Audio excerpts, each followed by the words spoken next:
Hello नमस्कार, मी तेजस्विनी तुम्हा सर्वांचं आपल्या चॅनलवरती अगदी मनापासून स्वागत करत आहे। तर आज घरातली कामे सगळी आवरून झाली होती, तर आठवड्यातून एकदा माझी अशी कामाची पूर्वतयारी असते, जेणेकरून आपल्याला आठवड्याभरामध्ये जे काही मसाले वगैरे लागणार आहेत किंवा ज्या काही इतर गोष्टी ज्या आपण स्वयंपाकघरामध्ये यूज करतो, तर त्या गोष्टी मी असं डब्बरण्यांमध्ये व्यवस्थित असं भरून ठेवत असते, जेणेकरून 8 दिवसांमध्ये आपल्याला कधीही कोणती गोष्ट लागली तर ती लगेच सापडेल।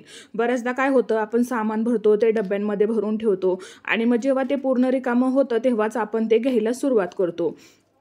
आणि मग काय होतं की जेव्हा आपली सकाळची गडबड असते, घाई गडबडीत आपण असतो आणि एखादी वस्तू संपली की मग सगळे डबे मोकळे करायचे किंवा कशात काय ठेवलं आहे ते बघायचं। मग अशामध्ये काय होतं, आपला भरपूर टाईम असा वाया जातो। तर त्यामुळे काय करायचं की आठवड्याभराची पूर्वतयारी ही आधीच करून ठेवायची, जेणेकरून जर कधी आपल्याला कोणती गोष्ट लागेल तर ती जर आठवड्यामध्ये शनिवार रविवारी आपण जर असं सगळं व्यवस्थित करून ठेवलं, व्यवस्थित सगळ्या बरण्या भरून ठेवल्या, तर मग आपल्याला आठवड्याभरापर्यंतचं टेन्शन आपलं कमी होतं।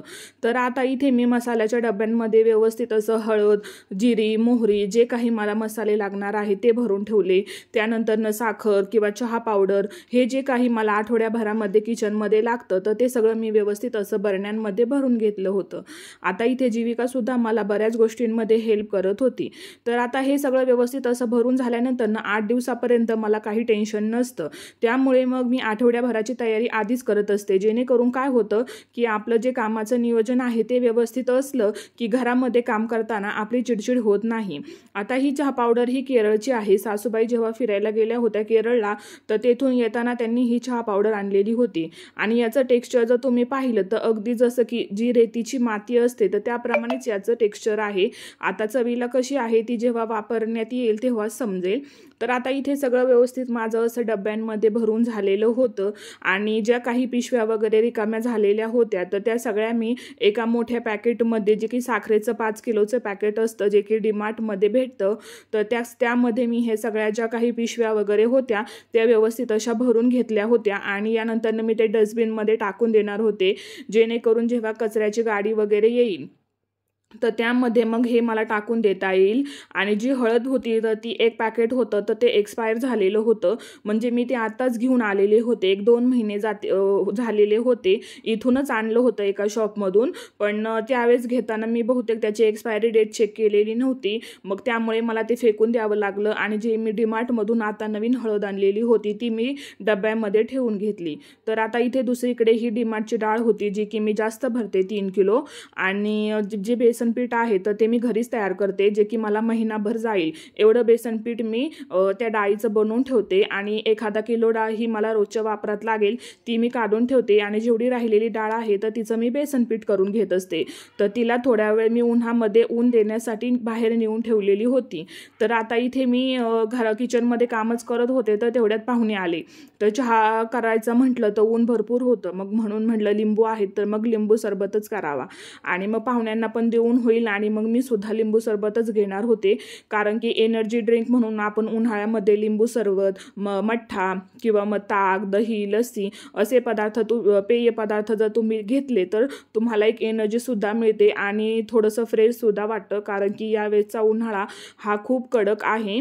आणि जेव्हा मी अशी काही कामं करत असते तर त्यासोबतच माझी दुसरी जी क्लिनिंगची कामे असतात ती मी लगेचच करून घेते, ज्या त्या वस्तू जिथल्या तिथे ठेवून देते, ओटा लगेच मी क्लीन करून घेते, कारण की मग जर आपण ते सगळं व्यवस्थित असं नाही ठेवलं, तिथल्या तिथेच ठेवून दिलं तर मग ते जास्त मेसी होऊन जातं आणि मग नंतर आवरताना सुद्धा खूप प्रॉब्लेम होतो। मी हे जसं मला होईल तसं पटकन असं क्लीन करून घेत असते, जेणेकरून मग जी बाकीची कामे आहेत ती मला पटकन आवरून घेता येईल।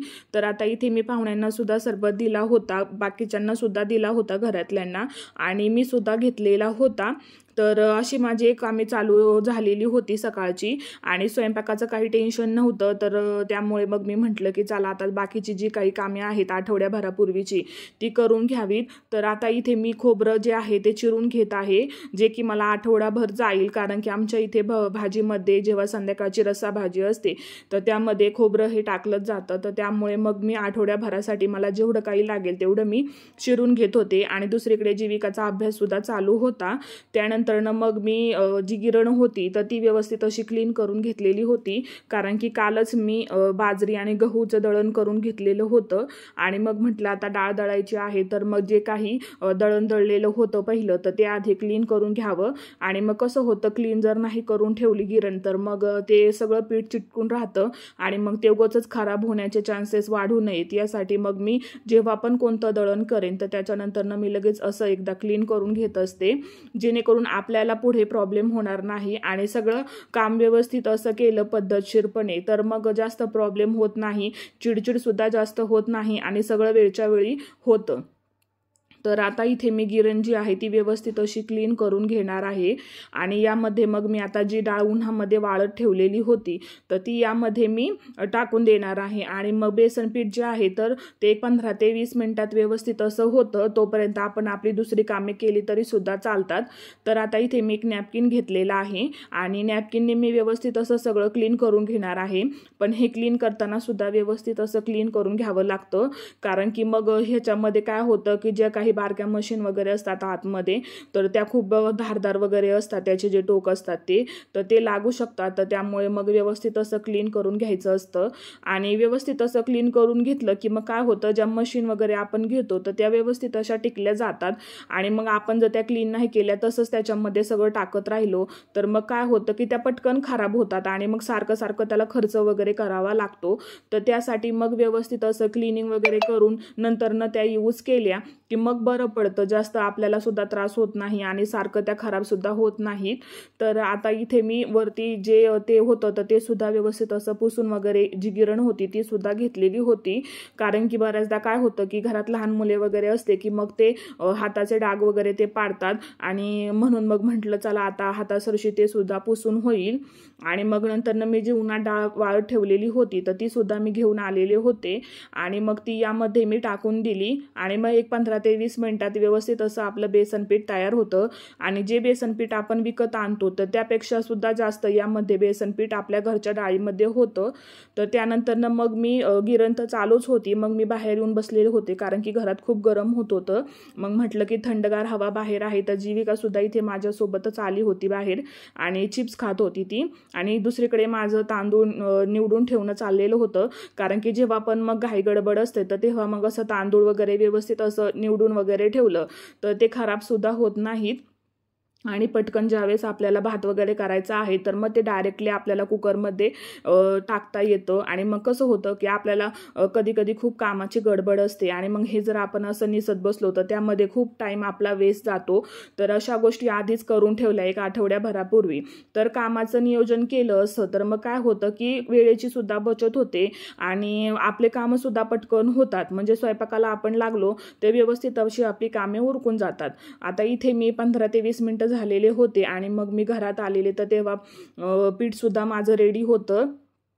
तर तुम्ही आता बघू शकता पिठाचं जे टेक्स्चर आहे ते किती छान आहे आणि पीठ भरपूर असं झालेलं होतं. म्हणजे मी 2 किलो डाळ टाकलेली होती तर त्यामध्ये एक 2.5 किलो सहजपर्यंत हे पीठ झालेलं असेल तयार, तुम्ही पाहू शकता. आणि मग दुसरीकडे इथे आमच्या आई ज्या आहेत त्या बेसन पोळी करत होत्या, कारण की सगळ्यांना बेसन पोळी खायची इच्छा होती. आताच मी पीठ दळून वगैरे ठेवलेलं होतं तर मग सगळे म्हटले की आज बेसन पोळीच गरमागरम खायची आहे. तर इकडे बेसन पोळी इकडे चाललेली होती आणि दुसरीकडे मग मी जेवायला देत होते. बाहेर सगळ्यांना नाश्ता करायचा होता तर त्याच्यामुळे मग ही तयारी चालू होती.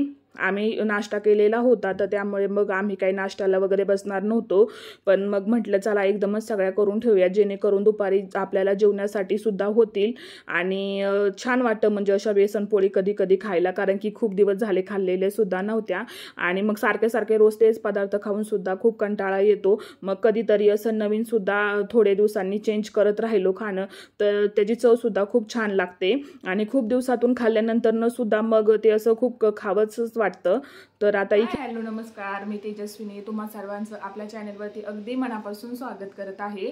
तर आता सगळी कामे झालेली आहेत, 12 वाजलेले आहेत दुपारचे आणि आता आधी जेवण करून घेते आणि मग त्यानंतर जी काही राहिलेली 1-2 कामे आहेत तर तेवढी उरकून घेते मी. आणि आजचा व्हिडिओ मी इथंच एंड करते, कारण की मग पुढची जर कामे दाखवायची म्हटलं तर मग ते खूप मोठा व्हिडिओ होईल आणि शक्यतो मोठे व्हिडिओज मी जास्त नाही बनवत. तर चला तर मग आजचा व्हिडिओ इथे संपूयात. उद्या भेटूयात पुन्हा एका नवीन व्हिडिओ सोबत. आणि आजचा व्हिडिओ तुम्हाला कसा वाटला हे तुम्ही कमेंट बॉक्समध्ये मला नक्की सांगा. आणि जर व्हिडिओ आवडला असेल तर व्हिडिओला लाईक, शेअर आणि सबस्क्राईब करायला विसरू नका.